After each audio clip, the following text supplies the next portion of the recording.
I want to open this up and say why I'm telling you this story. This is the most important thing that I have able to do that might reach out and help someone that's suffering from the disease of alcoholism. It's very important to me that I can deliver a message that has given me freedom from this disease, and I have lived this life on a daily basis for the last 40-something years and been able to enjoy life, enjoy family, enjoy the presence of Almighty God. So I just kind of wanted you to let you in on that's why I'm doing this. And it has a beginning. I talked about a piece of my story in the ending results of how it took me down, what went on, and then the grace of God entered in. But it all has a beginning, and it starts when I was a young kid. I was growing up and very insecure, shy. I just seemed to have a little bit of fear, or maybe a lot of fear.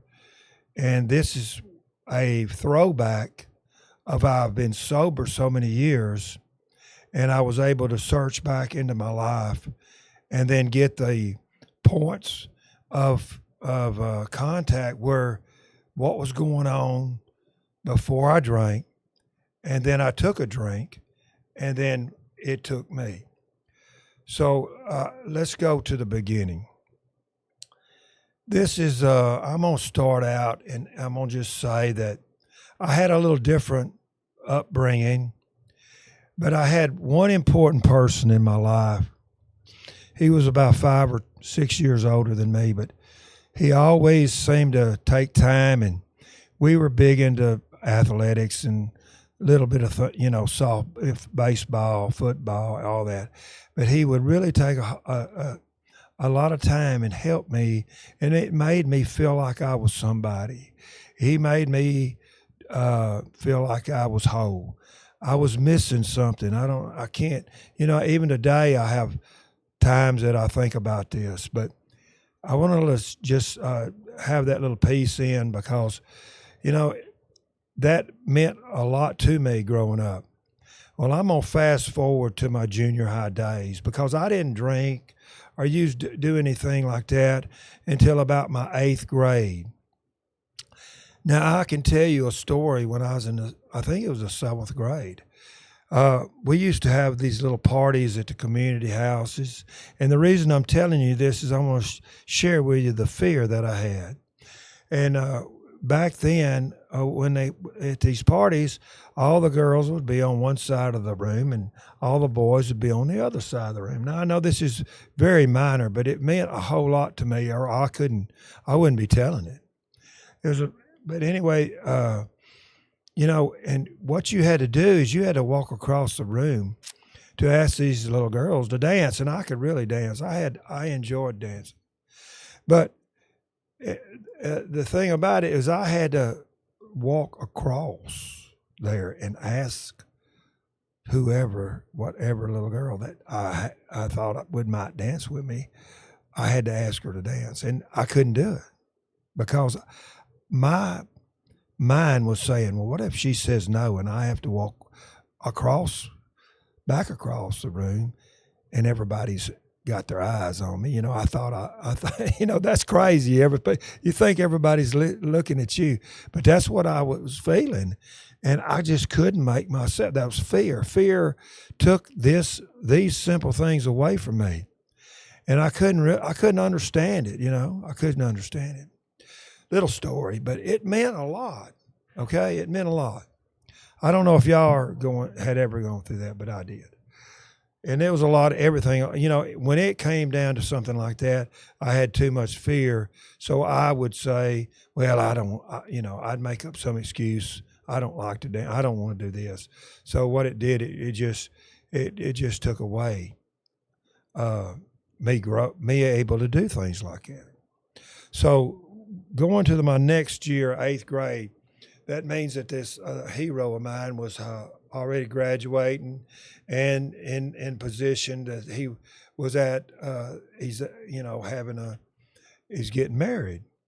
So anyway, they had a receptional, a party, and everything after the marriage, and I felt like abandonment, or I just felt left out. So anyway, they had this. This is the first time I even thought about drinking. It was just crazy. So they had the champagne and all the the different beverages out. Well, I thought I might need to take a drink. I'll show them, kind of deal. So what I did is I took a drink of this. It was champagne, and I throwed it back, and God, it was nasty. It was terrible. So anyway, I said, "Wow, I don't think I might not. I don't think I'd do this." Well, whatever was going on in my brain, I got another drink, and then another drink, and before I knew it, I had changed or taken enough alcohol in my system. It changed the way I was and the way I felt, and my tongue just it was. I mean, I went nuts. It was great. I was able to talk. I didn't have any fear. I enjoyed being around people. I felt like I had something to say and people were listening. So it just, that's basically that I remember the first time I got drunk. And I did get drunk.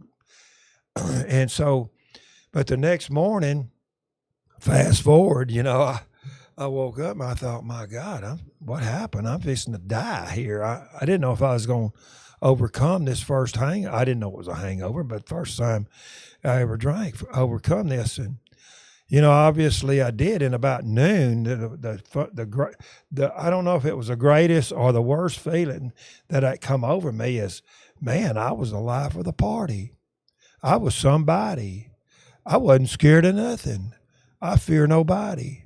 And I'm thinking, wow, what, and then all of a sudden I'm trying to put, well, did this alcohol do this? Or was it something that, in between I grew up a little? I didn't know. So anyway, though, that was my first experience with alcohol. And you can see, I wanted you to pinpoint this insecurity to none at all. I was something that was, it changed everything about my system, everything about me. And what happened then, I think it hooked me to the point that I really didn't want to drink anymore, but, eventually this was going to happen. And then I'm going to lead into this next section. It was in my freshman year, and I want to talk about this because by that time, I didn't have any alcohol anymore because I lived in the country. We couldn't get out. I didn't have a way to drive. I wasn't able to pick up any alcohol or use. I didn't remember using anything. But I remember my freshman year. I remember that next year, deep into my freshman year, we had a party out at a country club, and so for some reason I was able to go. I don't know if somebody dropped me off there. I can't remember anyway. But what I did is I went in and they had there was alcohol there, or we had it, or somebody had it, and we would go out and drink a few beers and then come back in. Well, I don't remember drinking too much, but I can remember the same effect it gave me.